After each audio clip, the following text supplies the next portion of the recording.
So hello students, welcome to the fourth lecture of chemical kinetics. So in this video we are going to understand about the various factors on which the rate of reaction depends. So we'll start with the nature of the reactant. Basically क्या होता है, जो factor on which the rate of reaction depends, उसके दो ही important factor हैं, जो कि आपका first होता है आपका temperature और दूसरा होता है आपका कंसंट्रेशन. बट हम यहाँ पर सारे फैक्टर्स को डिटरमाइन करेंगे एंड जो टेम्परेचर और कंसंट्रेशन की बात तो इस पूरे चैप्टर में चलती रहेगी. So will start with the nature of reactant. So nature of reactant पे ये कैसे डिपेंड करता है, वी हैव टू अंडरस्टैंड.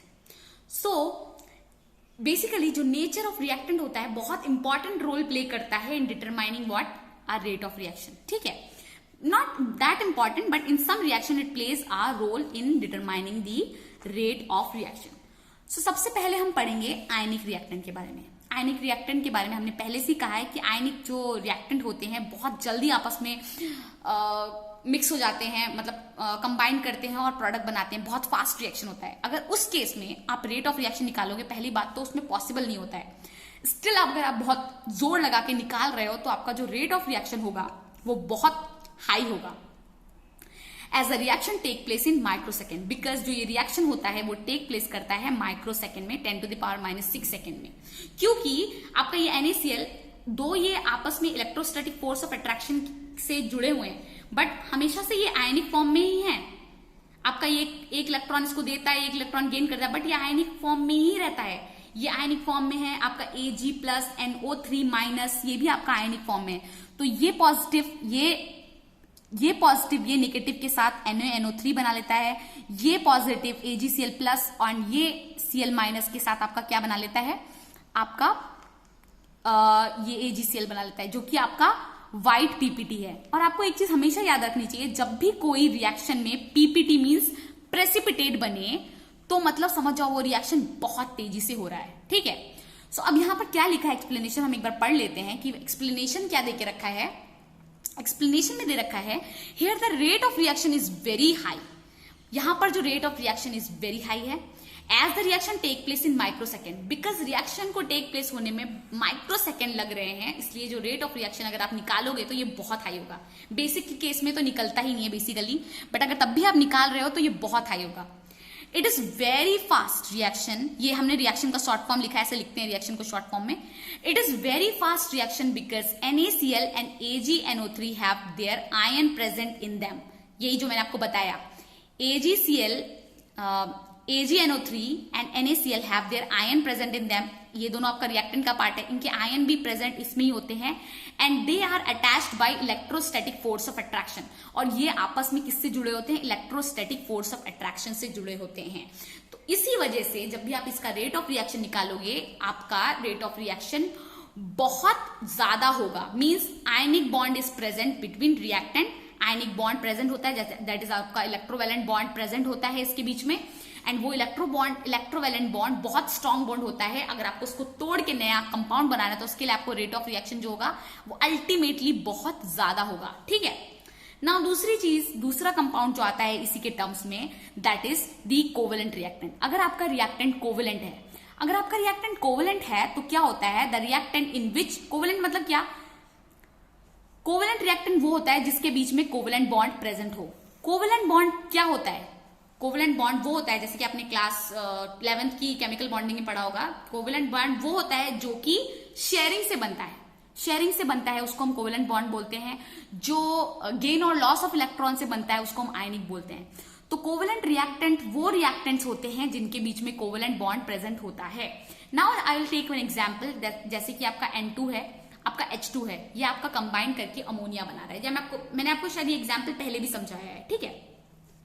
तो ये जब कंबाइन करके अमोनिया बना रहा है तो आपको पता है ये नाइट्रोजन ट्रिपल बॉन्ड के स्ट्रक्चर में प्रेजेंट होता है. हाइड्रोजन के बीच में सिंगल बॉन्ड है. ये दोनों बॉन्ड आपस में ब्रेक करेंगे और ये बॉन्ड ब्रेक करके एक नया बॉन्ड बना रहे हैं जो कि आपका अमोनिया मॉलिक्यूल बन रहा है. इस बॉन्ड ब्रेक करने में, इस बॉन्ड फॉर्म करने में कुछ टाइम लग रहा है. और अगर कोई चीज में टाइम टेकिंग प्रोसेस हो रहा है, अगर ये टाइम टेकिंग प्रोसेस है, मतलब क्या, जब आप इसका रेट निकालोगे तो उसका रेट भी धीरे धीरे निकलेगा. फ्रॉम बॉन्ड ब्रेकिंग, यही मैंने लिखा है, मैं बार बार ये एक्सप्लेनेशन इसीलिए लिखती हूं ताकि आपको अच्छे से समझ में आए। अगर आप कुछ मिस भी कर दें तो आप इस एक्सप्लेनेशन पढ़ के समझ जाएं कि इसमें क्या लिखा हुआ है। From bond breaking to bond formation it is a time taking process and hence it is a time taking process means what, these compounds have rate of reaction low, means low rate of reaction. okay, so हमने एक तो nature of reactant के case में discuss किया, that is the ionic reactant and the covalent reactant. Now the second point is the homogeneous reactant and the heterogeneous reactant. So one by one will understand what is an homogeneous reactant.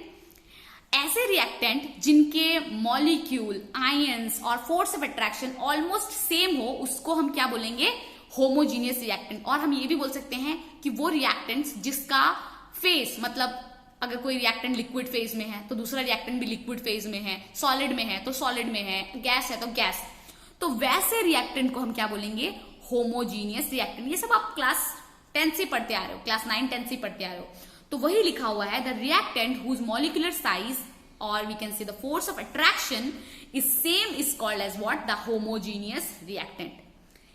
Even is in the same phase, मतलब same phase, even they are in the same phase, मतलब उनका gaseous phase या फिर liquid phase या फिर solid phase, वो सब same phase में है।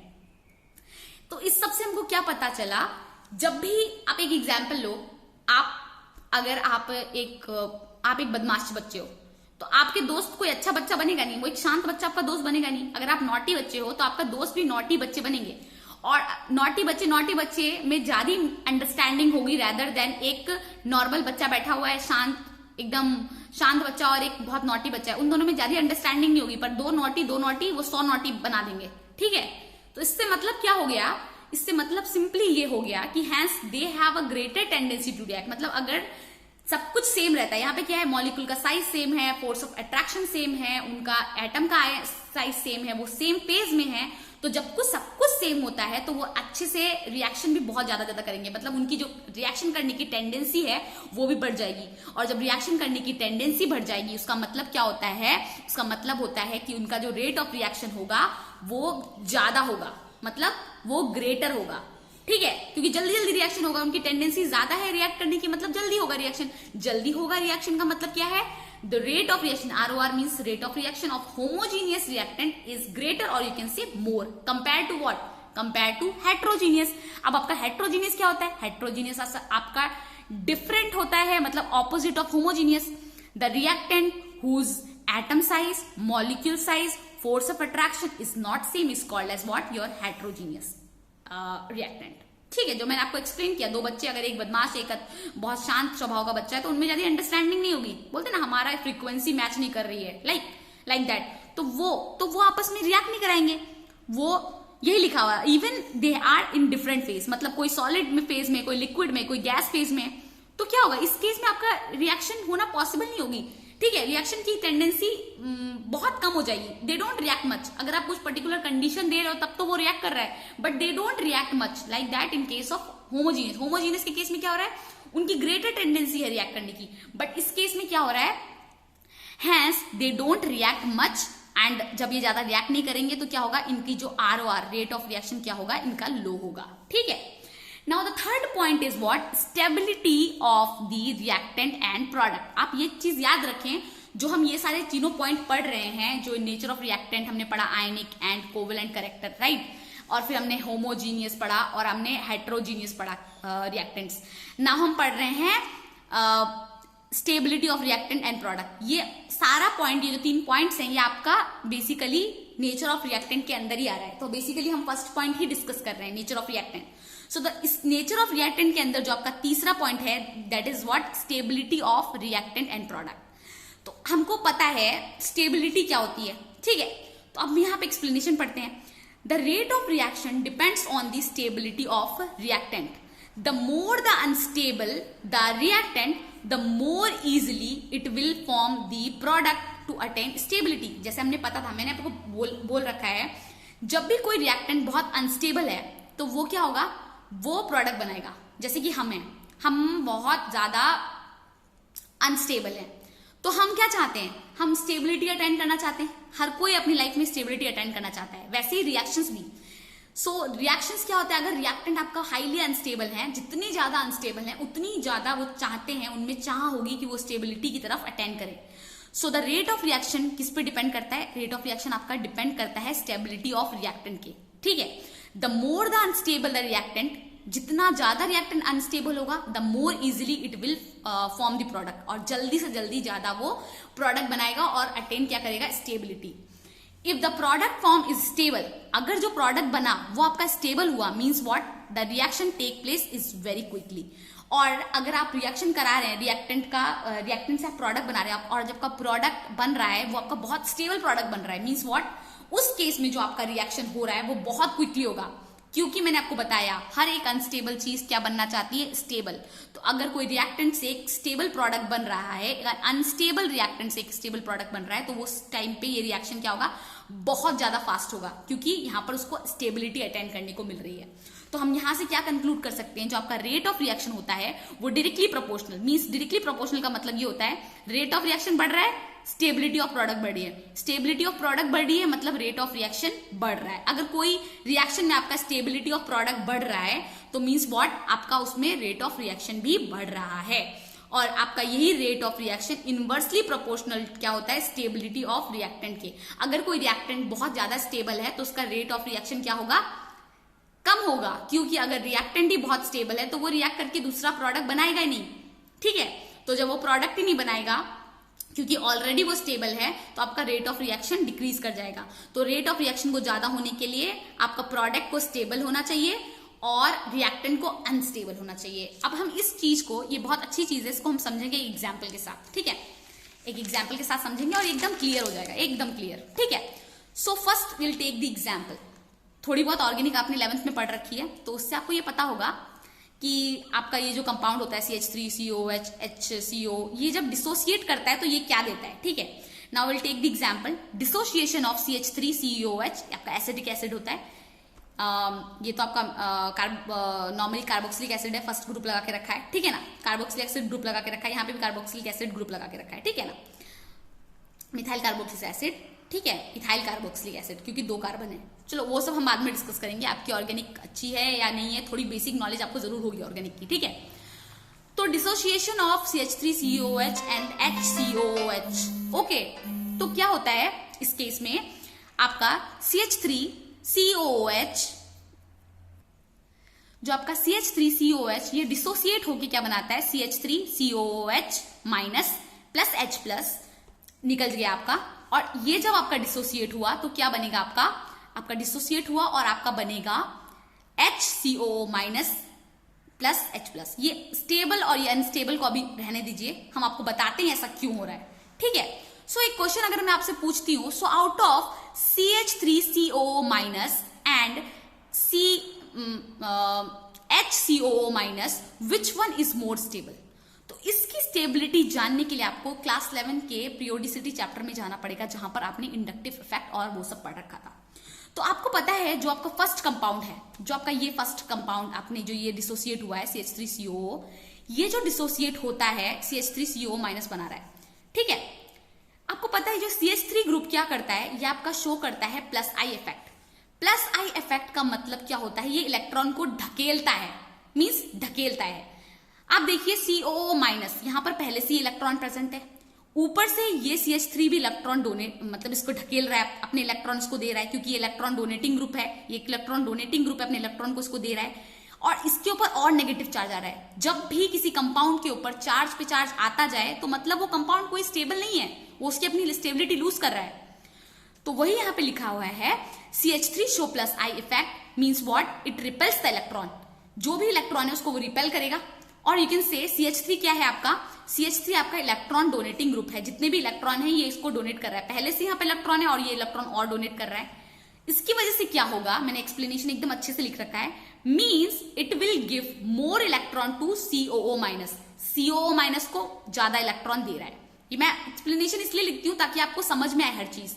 सो क्या होगा, means it will give more electrons to CO whenever there is a charge. मैंने आपको बताया जब भी कोई चार्ज प्रेजेंट होता है एक कंपाउंड के ऊपर, उसका मतलब होता है it is not that stable, वो कंपाउंड स्टेबल नहीं होता है। तो इसके ऊपर पहले से ही नेगेटिव चार्ज है, ऊपर से ये और नेगेटिव चार्ज है, ये और नेगेटिव हो जा रहा है, मतलब और चार्ज इसके ऊपर हो जा रहा है, मतलब क्या हो रहा है, ये कंपाउंड नॉट मतलब अनस्टेबल बन गया। Every charged compound wants to remove its charge to attain stability. जितने भी चार्ज कंपाउंड होते हैं वो अपने चार्ज को रिलीज करना चाहते हैं, मतलब रिमूव करना चाहते हैं। क्यों? ताकि वो स्टेबिलिटी अटेन कर पाए। अभी मैं आपको बताया हर कोई स्टेबिलिटी चाहता है, इवन केमिकल कंपाउंड भी स्टेबिलिटी चाहते हैं। हैंस हम क्या बोल सकते हैं? हैंस हम बोल सकते हैं CH3COO- इज अनस्टेबल प्रोडक्ट। क्या होगा? जो आपका CH3COO जो आपका ये प्रोडक्ट बन रहा है, रिएक्टेंट से ये प्रोडक्ट जो बन रहा है, ये आपका अनस्टेबल हो गया। ठीक है, अनस्टेबल हो गया। नाउ जो इसका केस है, वी हैव, हमारे पास क्या बचा? वी हैव HCOOH, ये आपका डिसोसिएट होके क्या बनाएगा? ये आपका डिसोसिएट होके बनाएगा HCOO- प्लस H+। ओके, सो ये जो बना रहा है आपको पता है इन HCOO- क्या है? There is also a charge present. यहां पर भी आपका चार्ज प्रेजेंट है। मतलब क्या? जब भी चार्ज प्रेजेंट है तो आपका इतना स्टेबल नहीं है, बट यहां पर चार्ज तो प्रेजेंट है, बट जो हाइड्रोजन आइटम जो उसके साथ अटैच्ड है, वो हाइड्रोजन आइटम ना तो कुछ खास प्लस आई इफेक्ट शो करता है, ना ही माइनस आई इफेक्ट शो करता है। बट जो फर्स्ट केस था उसमें आपका ये जो CH3 था, ये आपका प्लस आई इफेक्ट शो कर रहा था, जिसकी वजह से ये और नेगेटिव बन रहा था, मींस और अनस्टेबल बन रहा था। मींस ये भी अनस्टेबल ही है, बट इसके कंपैरेटिव, इन दोनों के कंपैरिजन में ये ज्यादा अनस्टेबल है, तो ये क्या हो गया? ये आपका स्टेबल हो गया। ठीक है, दोनों के कंपैरिजन में वही लिखा हुआ है इन HCOO- there is also a charge present, means what? It is also unstable only, it's also unstable only, but not that much। मतलब ये भी अनस्टेबल है, बट इतना अनस्टेबल नहीं है जितना कि CH3COO है। as HCO only hydrogen is present, क्योंकि HCOO- में आपका हाइड्रोजन ही प्रेजेंट है, और हाइड्रोजन डोंट हैव प्लस आई और माइनस आई इफेक्ट। इसमें कोई प्लस आई और माइनस आई इफेक्ट नहीं होता है। हैंस HCO इज समवॉट, मतलब थोड़ा बहुत मान सकते हैं कि ये स्टेबल है as comparative what? As comparative to CH3COO। तो इससे हम क्या कंक्लूड कर सकते हैं? Hence the rate of reaction in case of CH3OOH is less than that of COOH। क्योंकि हमने क्या बताया था, अगर आपका रेट ऑफ रिएक्शन क्या होता है? प्रोपोर्शनल होता है आपका किससे? स्टेबिलिटी। किससे होता है? Stability of product. Stability of product से प्रोपोर्शनल होता है। सो इन दोनों केस में आपका कौन सा प्रोडक्ट ज्यादा स्टेबल है? ये प्रोडक्ट ज्यादा स्टेबल है। मींस रेट ऑफ रिएक्शन किसके केस में ज्यादा होगा? रेट ऑफ रिएक्शन इसके केस में ज्यादा होगा, क्योंकि ये अनस्टेबल है, इसके केस में कम होगा। हमने ये पढ़ा था, rate of reaction is directly proportional to stability of what? Product. And this product HCOO- is more stable than that of CH3OO. So in this video we'll stop right here. In the next video we'll continue with the what? Second physical property. Okay, second physical property of